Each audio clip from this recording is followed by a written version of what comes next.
Hello everyone, আমি ফয়সাল করিম মাসুদ। আপনারা যে হাদি হত্যাকাণ্ডের সাথে আমার জড়িত থাকার কথা জানেন। আসলে প্রকৃতপক্ষে আমি হাদি হত্যার এই ঘটনার সাথে কোনোভাবেই জড়িত না।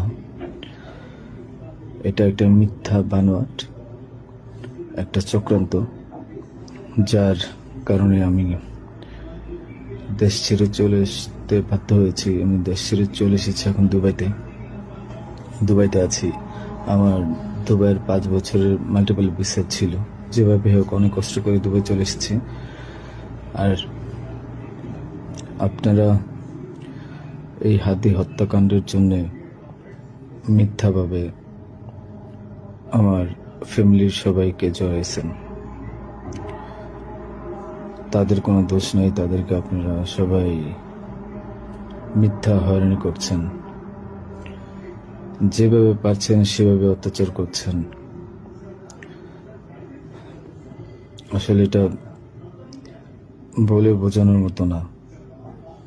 আপনারা অনেক অত্যাচার করছেন, মিথ্যাভাবে তাদেরকে ফাঁসিয়েছেন, আমাকে ফাঁসিয়েছেন। হ্যাঁ, হাদির সাথে আমার সম্পর্ক ছিল। আমি গিয়েছিলাম তার অফিসে যাওয়ার পিছনে কারণটা হচ্ছে, আমি যেহেতু ব্যবসা করি, আমার একটা আইটি ফার্ম আছে। তো দীর্ঘ 10 বছর ধরে আমি বিজনেস করছি। এই আইটি ফার্মে